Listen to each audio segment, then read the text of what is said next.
qui, n'importe quelle association ne peut pas accéder à l'Assemblée nationale. L'année dernière, nous avons fait un congrès sur la psychanalyse. C'était la première fois, depuis la création de la psychanalyse, que dans l'enceinte de l'Assemblée nationale, on parlait de psychanalyse. Ça, c'était un événement avec l'arrière-petite-fille de Freud, Michel Freud, et les plus grands intervenants, j'ose dire les plus grands intervenants qui étaient là. Voilà, je pense qu'on a prouvé que la psychanalyse n'était pas morte et qu'il fallait simplement en parler. De toute façon, vous n'avez qu'à écouter la télévision, hein, tous les hommes politiques qui font les lapsus, ils ne peuvent pas dire que la psychanalyse n'existe pas. Ah, et puis il y en a beaucoup de dépressifs. Bonjour à toutes et à tous, je suis Brigitte Chabert, je suis directrice générale de l'association du côté des femmes qui se trouve dans le 95 et qui accueille, accompagne et héberge des femmes qui sont victimes de violences. Et je suis également présidente de l'Union régionale Solidarité Femmes, qui est une union régionale qui regroupe 13 associations en Ile-de-France qui travaillent, accompagnent les femmes victimes de violences également. Et nous sommes adhérentes à la Fédération nationale Solidarité Femmes qui gère la plateforme du 3919. Le 3919 existe depuis 1992 et non pas depuis 2019. Voilà. C'est un dispositif qui existe depuis très longtemps et qui a été mis en lumière avec le Grenelle des violences mis en place par l'État, le gouvernement, le 3-9-19.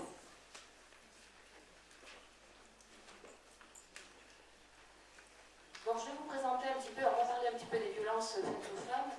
Je voudrais pour commencer vous parler du Grenelle. Vous en avez entendu parler, on en parle dans les médias, à la télévision, etc. C'est suite au rassemblement qui a eu lieu le 6 juillet. Le 6 juillet, nous avons un certain nombre de femmes, de familles victimes de féminicide, des sœurs, des mères, des nièces assassinées par leurs conjoints, qui nous ont contactés, nous les fédérations, pour nous dire il y en a marre, on en est aujourd'hui, 3 octobre, je ne sais plus, on en est à 113 féminicides en France. On en est à une femme qui meurt tous les 2 jours en France. C'est vraiment dramatique, c'est un vrai fléau. Et donc nous avons soutenu les familles lors de ce rassemblement le 6 juillet à Paris pour qu'elles puissent être entendues par l'État et reçues par Emmanuel Macron. Ce qui a été fait, donc les fédérations, la Fondation des femmes, Fédération Solidarité Femmes, ont rencontré, avec une délégation, le gouvernement en disant qu'il fallait vraiment faire quelque chose, que les lois existaient, elles n'étaient pas mises en application et qu'il fallait vraiment qu'on se bouge. Et c'est donc à partir de là que Marlène Schiappa et Emmanuel Macron ont lancé le Grenelle des violences faites aux femmes, qui a démarré le 3-9-19 et qui se terminera le 25 novembre, Journée internationale de lutte contre les violences faites aux femmes. D'accord. Voilà. L'idée, c'est vraiment que tout le monde se mobilise, qu'on soit voisin, voisine, collègue, amis, sœurs, etc. On a tous et toutes autour de nous une femme qui est victime de violence. Il faut savoir qu'une femme sur 7 est victime de violence en France. Ce qui veut dire qu'un auteur sur 7 est agresseur. Et dans les familles, il y a en moyenne 1 à 2 enfants qui sont co-victimes également. Quand on fait le calcul, ça veut dire qu'il y a 15% de la population qui est victime des violences faites aux femmes. Ça veut dire que c'est un vrai fléau. On parle d'épidémie à partir de 8%, une maladie, 8% c'est une épidémie. Là, c'est un vrai fléau. Donc il faut vraiment que toutes et tous, on se mobilise et on agisse pour faire reculer ce fléau des violences. Et paradoxalement, depuis qu'on en parle, on a vu MeToo en 2017, fin 2017, nous avons les téléphones, on a été obligé de mettre en place des numéros d'écoute, etc. Les téléphones qui explosent, les femmes qui viennent, qui osent en parler parce qu'elles ont entendu dire qu'on pouvait en parler, donc elles ont osé venir nous rencontrer. Et depuis le Grenelle, donc il y a 3 semaines, on n'y arrive plus. On avait des permanences d'accueil pour des femmes qui étaient victimes, qui étaient orientées vers nous par les travailleurs sociaux, par les personnels de santé, par la police, la gendarmerie. On avait en moyenne dans nos permanences 4 à 5 femmes nouvelles par semaine. On en est à 16 femmes nouvelles par semaine. C'est dramatique.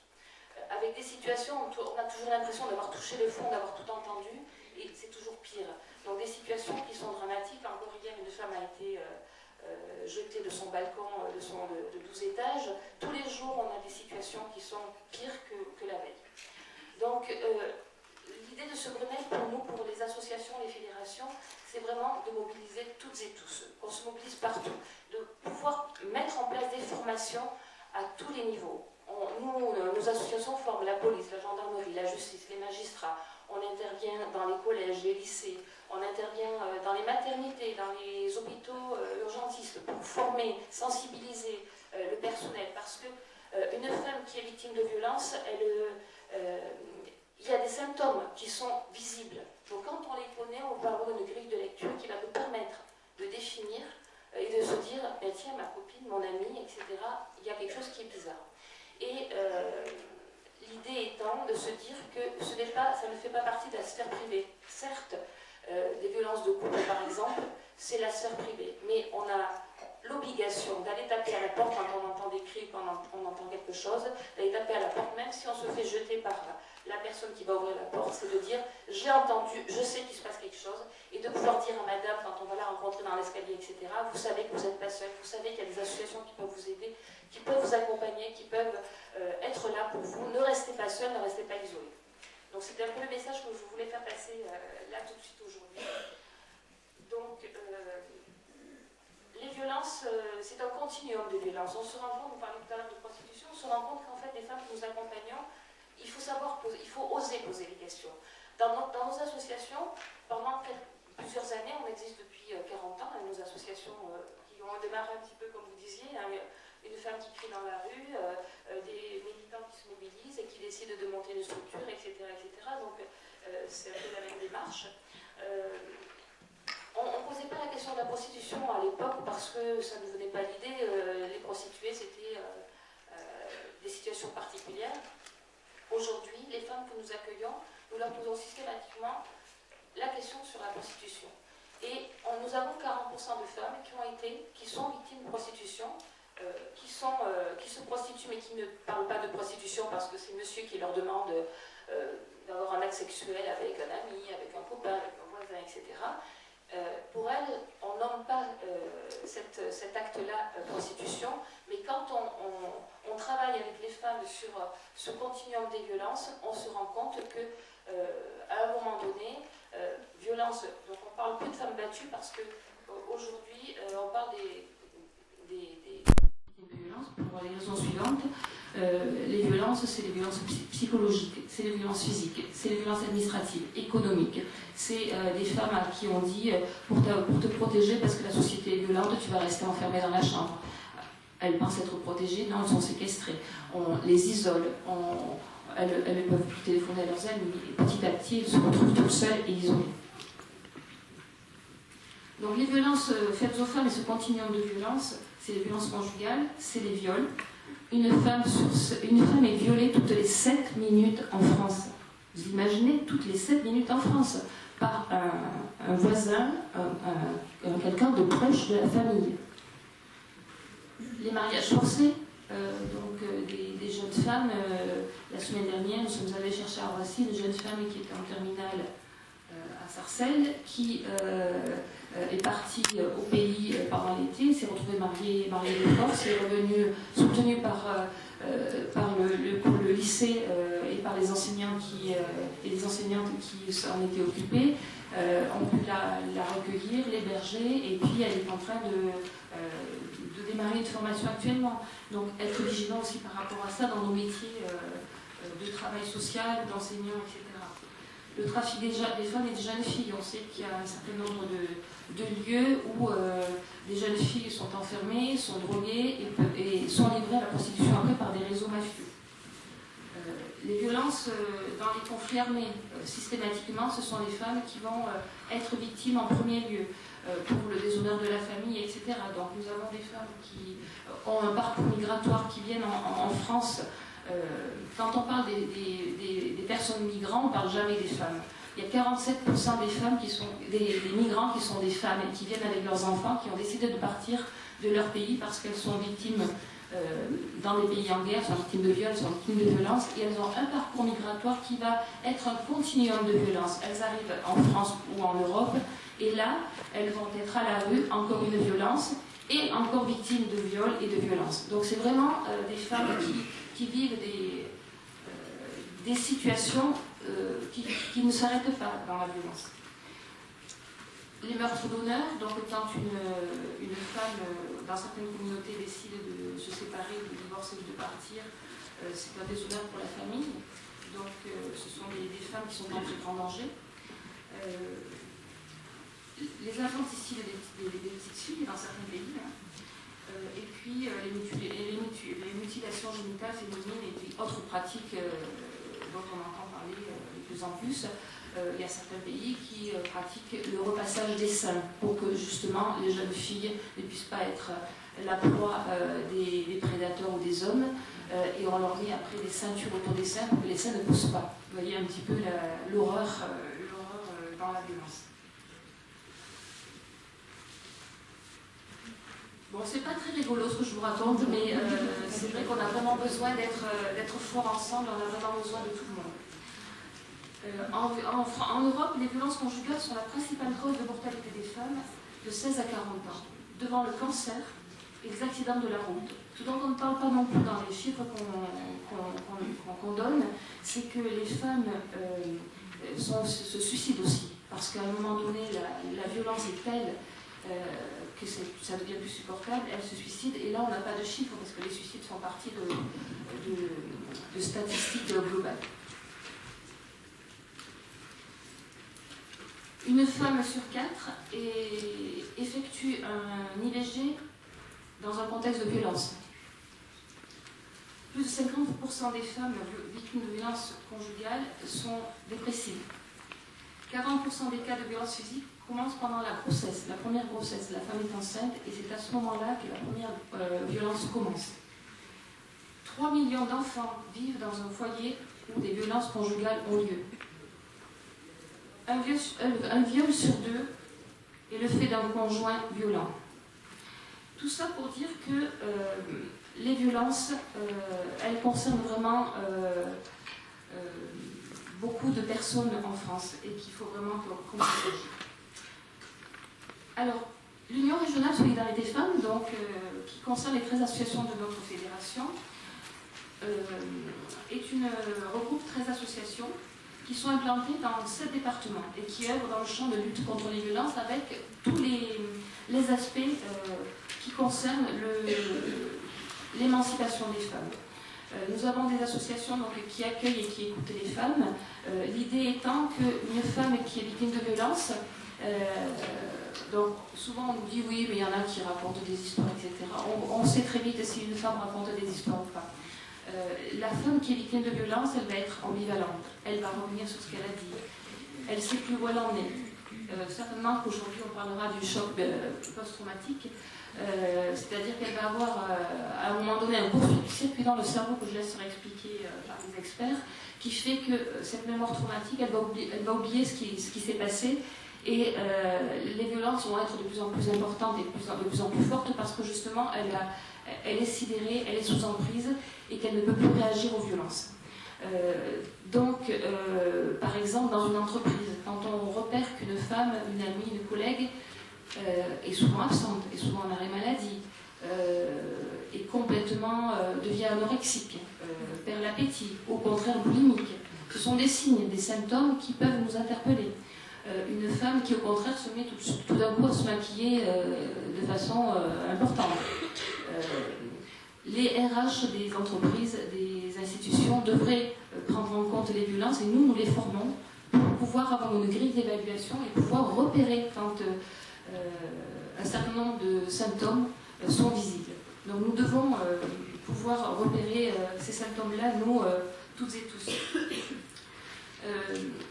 Nous pensons que les femmes qui sont victimes de violences et qui décident de partir de chez elles, c'est elles qui vont faire le choix.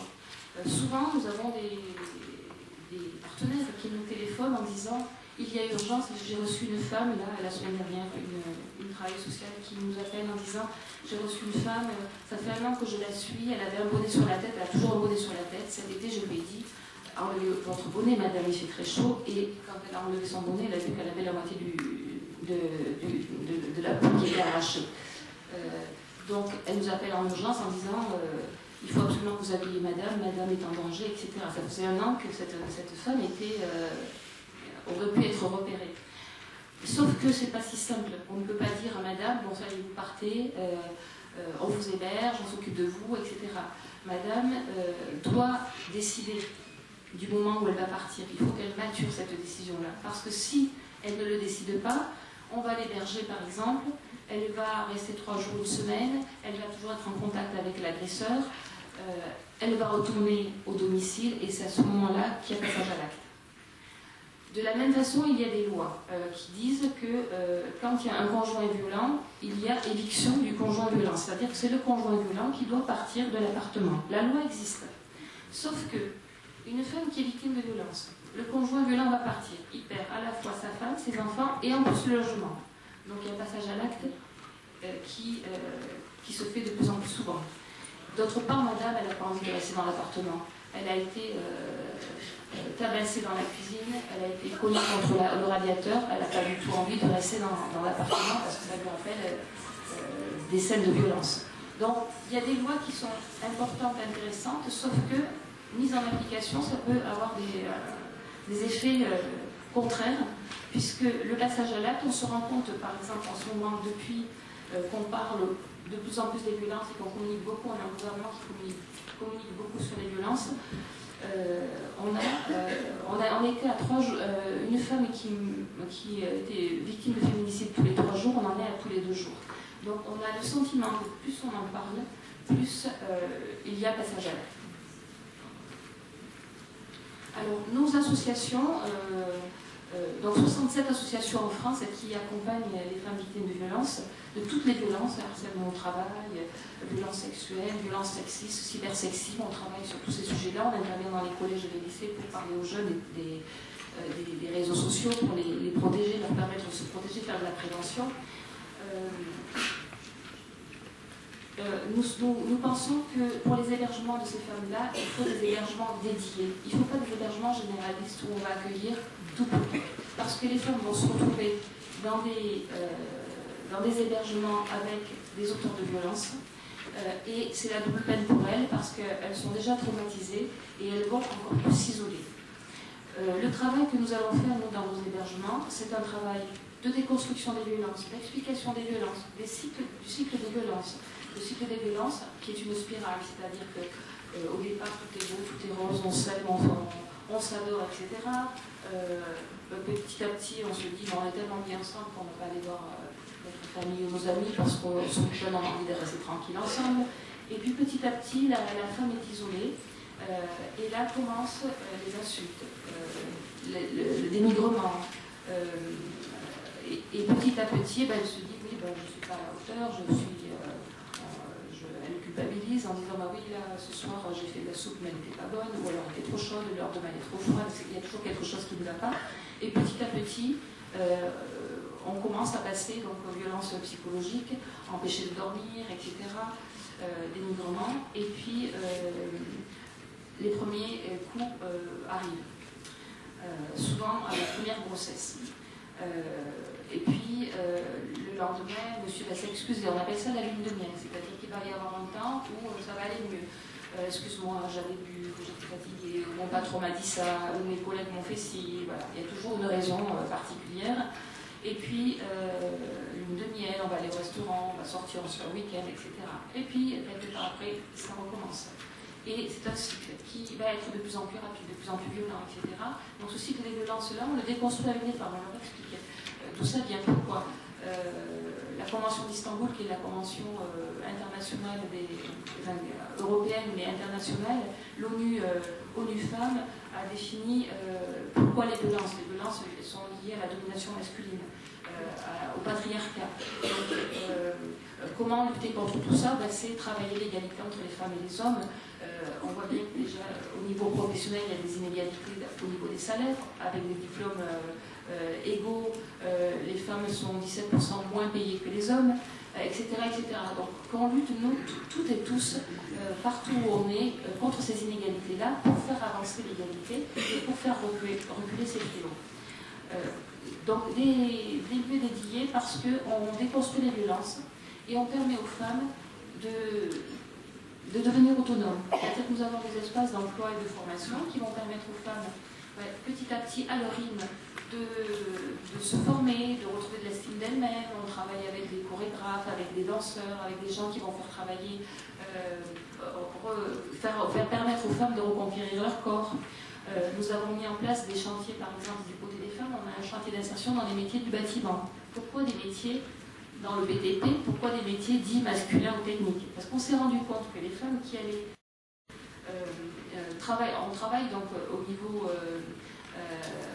de la conscientisation, on travaille sur l'élargissement des champs professionnels pour les femmes. Pourquoi les femmes n'exerceraient que 12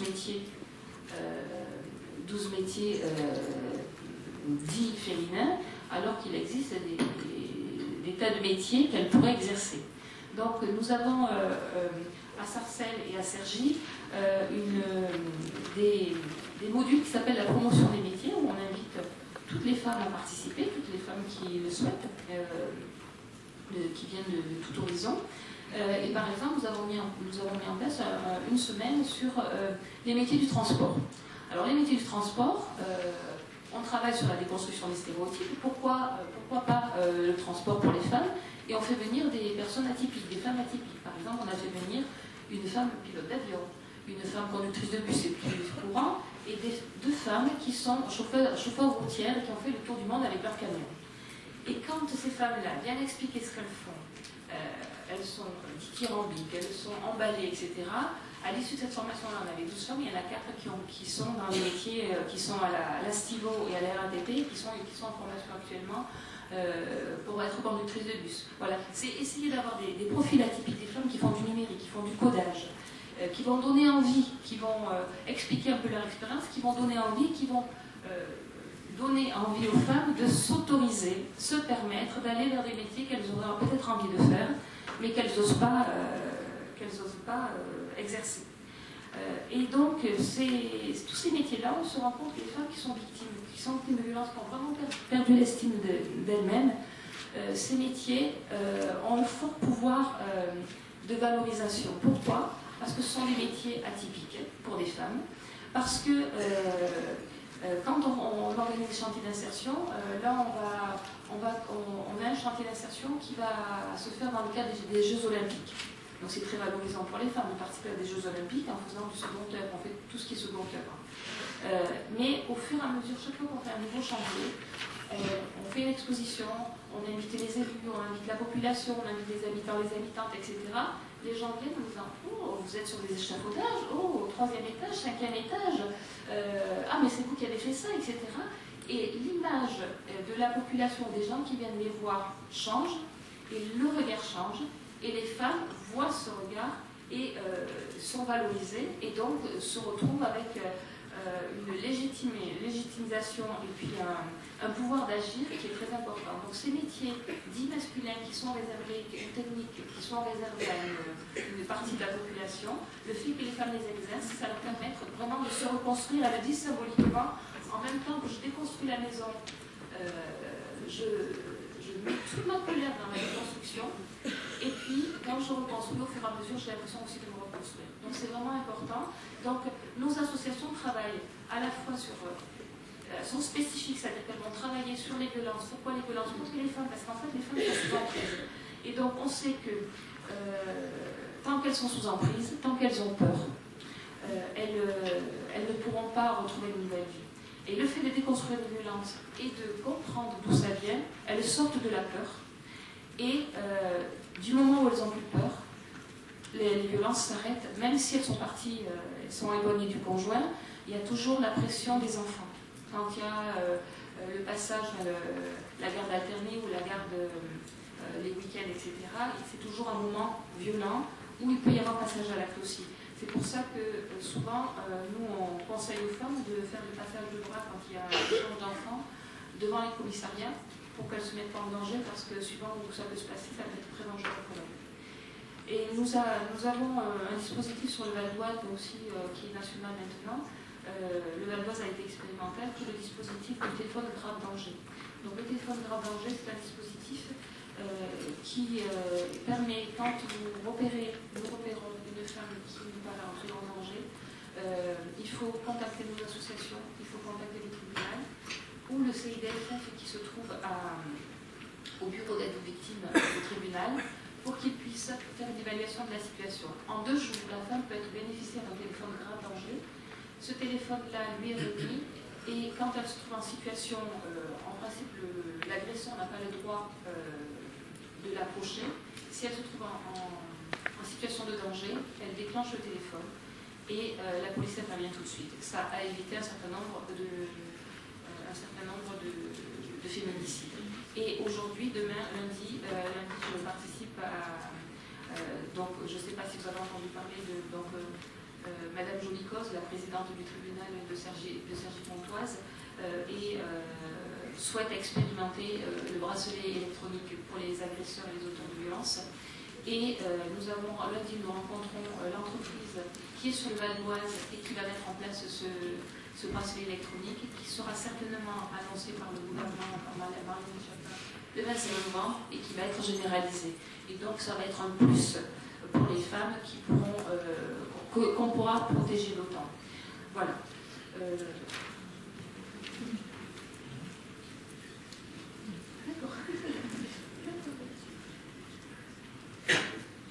Alors, est-ce que vous savez faire la différence entre conflit de couple et violence conjugale?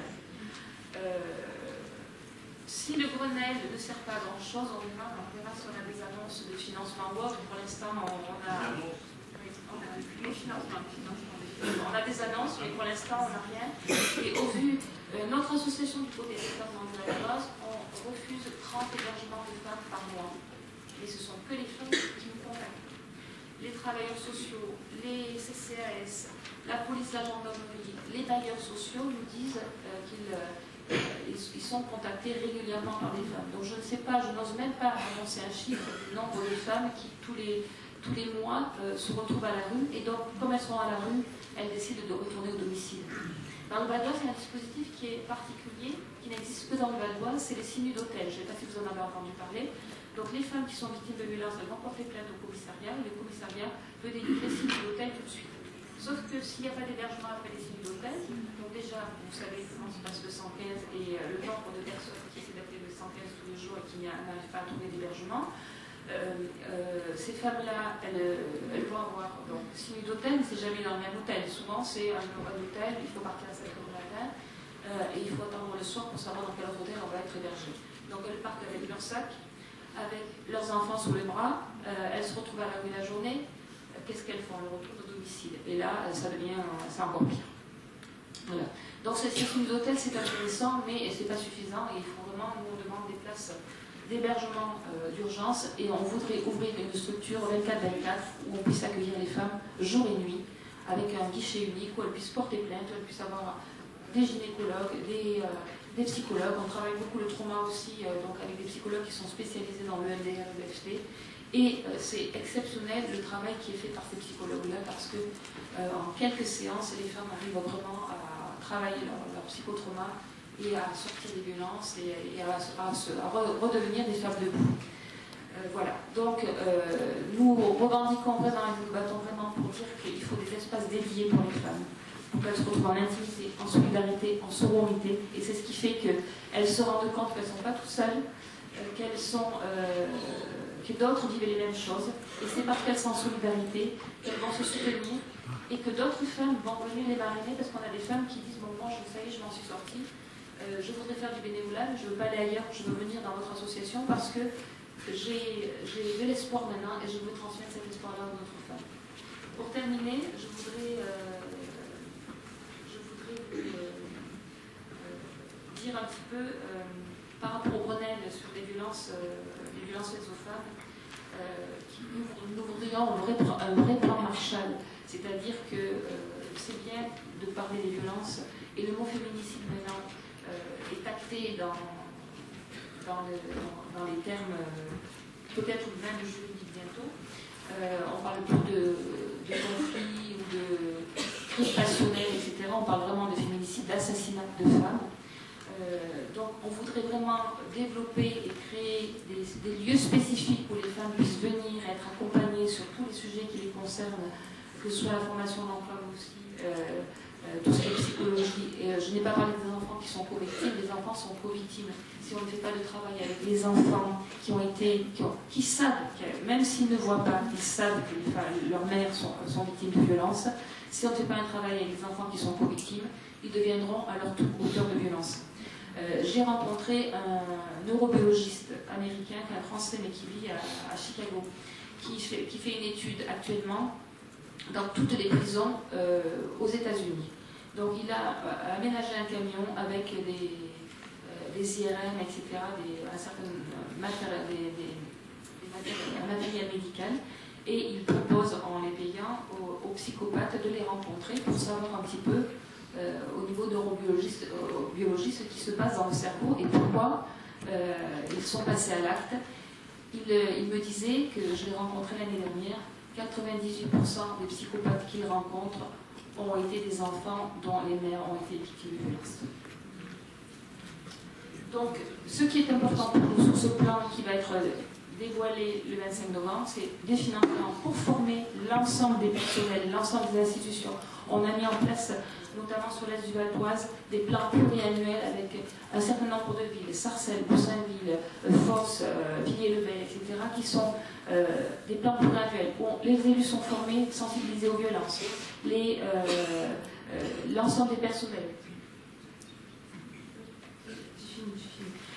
Les cadres, les travailleurs sociaux, les associations, les animateurs socioculturels, etc. L'important, c'est qu'on fasse vraiment brouillard anglais et que vraiment tout le monde soit sensibilisé, informé, pour qu'on puisse faire reculer ce fléau-là. Donc la formation, il nous faut des financements pour la formation, pour l'hébergement des femmes. Et puis, voilà. Je vous remercie.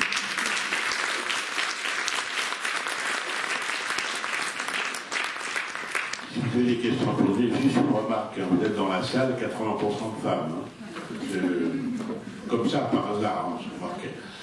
Vous avez des questions à poser. Nous avons eu un drame il y a quelques mois, à l'association Marvar, un homme qui a tué sa compagne, il était hébergé dans son hôtel. Alors, on ne connaît pas très bien les causes, il s'est disputé souvent, donc il a dit, puis il l'a fait de façon extrêmement froide.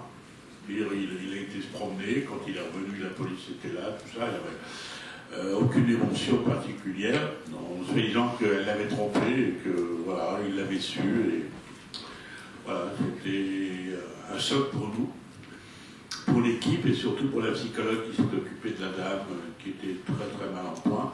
Je pense que dans nombreuses institutions, ça va être la même chose, c'est ça. Quand on avait la permanence des feuilles d'urgence, on avait des femmes qui nous appelaient, quel que soit le niveau intellectuel. Hein. C'est pas dans les couches de la population, au niveau d'études, est très bas. Également dans les... 47% de femmes qui sont très violentes, qui sont issues de classe moyenne, de classe supérieure, qui sont... Tout à fait, tout à fait. Nous avions une connaissance qui a eu très longtemps, une femme qui était professeure à l'université, je crois que c'était Paris 5, et qui m'avait appelé en disant sur d'elle, puis je suppose que je m'en aille, mon mari me frappe, etc. Quand même, c'est assez extraordinaire de voir une personnalité éminente qui fait des enseignements à l'université, poser cette question. Alors, l'expérience c'est que beaucoup de femmes quittent leur mari, quittent leur compagne ou leur mari, et reviennent quelques jours après. On a du mal à les décider peut-être la même chose probablement. C'est ce que je disais tout à l'heure, c'est à elles de décider au moment où elles veulent partir, parce que le jour où elles partent vraiment, mais c'est leur décision, c'est leur choix. Si vous avez des questions à poser, c'est le moment. La dame là-bas, le micro, il est où? Patientez, le micro arrive. Il là-bas dans le fond également.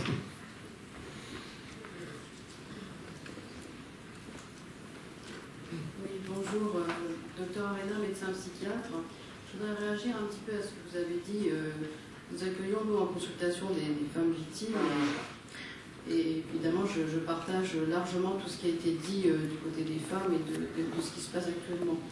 Mais je trouve que les directives gouvernementales et tous ceux qui s'en occupent aujourd'hui vont uniquement du côté des femmes et quid des hommes. Parce que si on ne fait pas quelque chose pour aussi comprendre pourquoi ces hommes sont violents, font partie du genre humain, me semble-t-il, et nous partageons la vie ensemble. Et je pense qu'il faut... Nous nous occupons justement d'auteurs de violences conjugales, et on s'aperçoit aussi chez les hommes ce que vous avez décrit, c'est-à-dire des violences dans l'enfance, des familles violentes, énormément de drames qui se sont passés. Donc je pense qu'il faudrait aussi, et je pense que c'est aussi pour ça que c'est compliqué, c'est-à-dire que on ne s'occupe pas trop, et je trouve qu'actuellement il y a même, je ne sais pas comment les hommes vivent tout ce qu'on raconte sur eux, mais c'est quand même un peu phénoménal. Je crois qu'il faudrait faire un petit peu attention à ça. Voilà, c'est juste une remarque. Alors je suis d'accord avec ce que vous dites. Dans le cadre du Grenelle, justement, il est prévu, après ça va être pareil au niveau des financements, parce qu'il y a le prix des financements, mais il est prévu de pouvoir accueillir des auteurs de violences et pouvoir travailler avec eux, justement, les violences, etc. Il y a une dizaine d'années, nous avons présenté un projet à la DAS, à la CRISM, à l'époque, à la CRISM, un centre d'accueil et d'hébergement d'urgence pour les hommes qui doivent quitter leur domicile, les hommes violents. Il était refusé. Hein. Il existe, sur le Val d'Oise, il existe des associations qui accueillent des auteurs de violences, et nous intervenons au SPIP. Le SPIP met en place des formations de conscientisation, de responsabilisation, et nous intervenons dans les stages du SPIP pour parler justement des victimes. Donc oui, après, il faudrait aussi qu'il y ait une injonction de soins, parce que souvent quand les auteurs sortent de prison ou sont en sursis, il n'y a pas de travail qui est fait. Donc c'est important que ce travail-là puisse être fait aussi. Bonjour, je suis Sarah Castellano, je suis psychologue à l'unité médico-judiciaire des GACH. Donc je me permettrai de vous poser une petite question parce que bon, je salue évidemment les Grenelles qui s'organisent et les mesures qui sont prises en compte, qui seront données. Et je voulais savoir si vous savez, parce que j'entends beaucoup des formations, prévention, conscientisation et des places en hébergement. Très bien, c'est ce qu'il faut. Par contre, je pense qu'il y a l'aspect légal aussi et les intervenants, que je pense qu'il faut aussi dans notre demande des moyens aussi tenir compte. Pourquoi? Aujourd'hui, on est au 1er octobre, je donne rendez-vous pour mi-janvier. 4 mois pour ces femmes pour attendre. C'est terrible. Faute de moyens. On ne peut pas faire mieux. Et la procédure, la police nous dit, la procédure ne peut pas avancer autant qu'on n'a pas votre retentissement psychologique. On fait un tour des mois. C'est femmes, violences sexuelles, harcèlement, violences physiques. Et en attendant, ces femmes, elles restent là. Donc, est-ce que ça serait possible, sachant qu'il y a un collège des psychologues, des unités médico-judiciaires qui est en train de se former, que demain on s'est réunis à Nice et on va essayer de penser aussi comment on peut apporter quelque chose. Parce que là, la partie légale, je pense qu'il y a une absence. C'est bien de donner des moyens aux associations, c'est très bien. Et chaque association devrait avoir un psychologue. Ce n'est pas le cas dans toutes les associations du 92. Et ça aussi nous met aussi un peu en défaut. Est-ce que l'aspect légal pourrait être aussi de la procédure locale, faire quelque chose aussi dans nos démontres?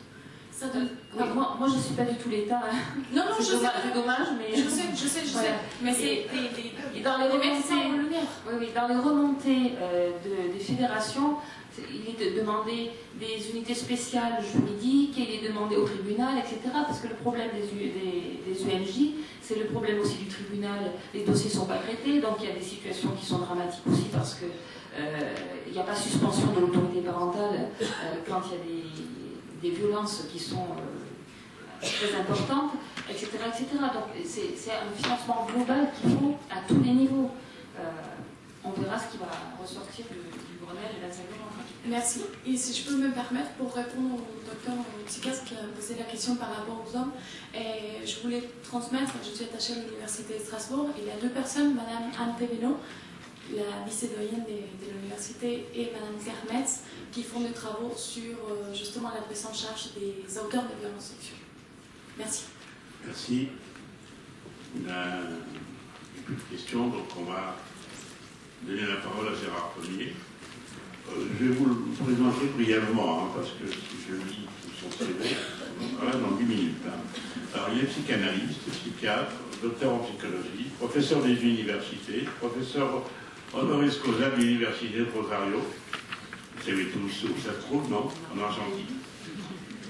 Il a exercé les fonctions de directeur adjoint à l'hôpital d'Étampes et a exercé la psychanalyse au CFEP de Montreuil, directeur de la revue La Clinique Lacanienne, cofondateur de la Fondation européenne pour la psychanalyse, membre de l'association Espace Analytique et du réseau international